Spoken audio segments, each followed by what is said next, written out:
General Electric, Siemens, qui rachètera le pôle énergie d'Alstom? C'est le débat du moment, celui qui occupe presque à plein temps le ministre de l'économie. Mais l'État ne ferait-il pas mieux de s'occuper de ses affaires plutôt que de s'occuper d'Alstom? C'est la question qui fâche de 7h15 sur Europe 1. Pour y répondre, je reçois Denis Père, entrepreneur aux réussites multiples et mondiales et désormais président du mouvement Nous Citoyens. Bonjour Denis Père. Bonjour Thomas Soto. Peut-on sérieusement reprocher à Arnaud Montebourg et à François Hollande de vouloir défendre au mieux les intérêts d'Alstom ? Moi, je crois que oui. Il faut se rappeler que l'État n'est pas actionnaire d'Alstom, donc n'a pas à se mêler aujourd'hui de la cession d'Alstom. C'est pas ce que dit le patron d'Alstom, Patrick Cron. Il dit l'État a son mot à dire. L'État a son mot. Forcément, Patrick Cron, il va faire du politiquement correct. Moi, je pense qu'aujourd'hui, que l'État se mêle des affaires d'Alstom, ça n'est pas le bon message envoyé au reste du monde. Le message qu'on envoie là, c'est si vous voulez faire des affaires en France, attention, l'État va s'en mêler. Et je peux vous garantir que la prochaine fois qu'une entreprise française va vouloir acheter une entreprise américaine, eh bien, il y a des chances qu'elle subisse des mesures de rétorsion. Bon alors vous êtes pour la loi de la jungle, quoi, que le plus fort rachète tout et tant pis si demain, il n'y a plus une entreprise en France. Non, pas du tout, pas du tout. Je dis que la façon d'aider l'économie, le patriotisme économique, c'est de créer un environnement propice au développement des entreprises françaises pour qu'elles soient fortes et conquérantes et non pas des proies. C'est ça la priorité. C'est pas de se mêler de transactions de ce type-là, de choisir un champion sur des critères qui sont les critères de l'État français. Je suis désolé, mais General Electric, c'est une entreprise qui est présente en France depuis des années, qui a une vraie présence industrielle. C'est pas un fonds vautour qui va dépecer l'entreprise. Et donc, vous dites qu'Arnaud Montebourg et François Hollande font peur aux investisseurs aujourd'hui ? Moi, je pense qu'ils font peur aux investisseurs. Je pense que faire du mécano industriel en mode pompier comme ça fait peur aux investisseurs. Ça leur donne pas envie d'investir en France. Quand on investit en France, eh bien, on sait dorénavant que l'État va s'en mêler à tous les coups.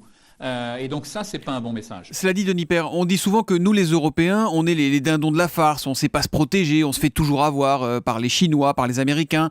Là, trouver une solution européenne, comme le demande d'ailleurs la RATP, la SNCF, Réseau Ferré de France, qui sont des clients d'Alstom, c'est pas absurde non plus d'essayer de trouver une solution européenne au dossier. Alors, trouver une solution européenne au dossier en s'y prenant 5 ans avant. Oui, bien sûr, avec un ministère des Finances qui a une direction visionnaire, qui va prendre des contacts avec le gouvernement allemand, avec Siemens, pourquoi pas. Mais s'y prendre au dernier moment comme ça, en mode pompier, intervenir dans une transaction majeure, essayer de la déstabiliser, c'est le pire des messages qu'on puisse faire passer à la communauté internationale. Encore une fois, quand on fait des affaires en France, l'État s'en mêle, il y aura forcément des mesures de rétorsion un jour. Oui, alors imaginez, l'État ne bouge pas, Alstom se fait racheter, c'est 18 000 emplois en France. Il y a un plan de licenciement dans la foulée, ça peut arriver, ça arrive souvent quand il y a des rachats comme ça. Denis Père, vous savez combien la France a perdu d'usines en 3 ans ? L'enjeu aujourd'hui, Thomas Soto, c'est de Vous savez ou pas, 1087, ça fait plus de 122 000 emplois. Pourquoi on a perdu ces emplois ? Parce qu'on a des environnements les pires des pays développés. On a une des fiscalités les plus élevées au monde. Aujourd'hui, l'État prélève 17% du PIB sur les entreprises.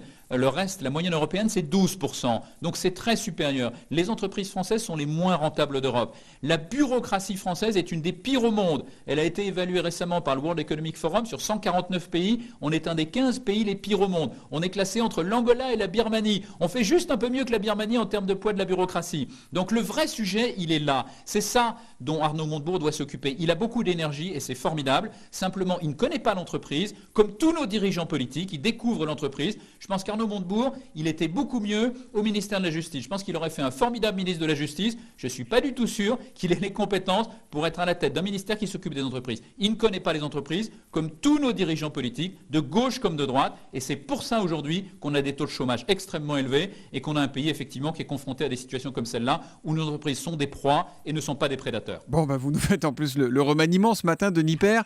Cela dit, l'État, il est parfois utile. Regardez, en 2004, c'est l'État qui a sauvé Alstom du dépôt de bilan en rachetant plus de 20% des parts. Aux États-Unis, personne ne trouve à redire quand l'État décide d'injecter 50 milliards de dollars pour sauver General Motors il y a quelques années. Tout le monde applaudit à ce moment-là. Je pense que dans ces deux cas, effectivement, les États, aussi bien français qu'américains, ont parfaitement bien fait de s'impliquer. Effectivement, vous avez vu que les Américains aussi ont su faire ce genre de choses, alors que c'est effectivement un État qui n'a pas ce genre d'habitude.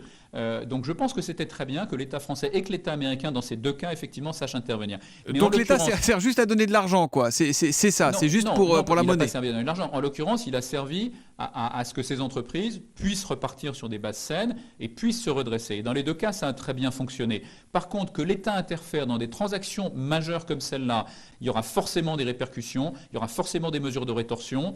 C'est le pire des messages qu'on puisse envoyer à la communauté financière internationale. Encore une fois, il n'est pas non plus anormal qu'il y ait des rachats.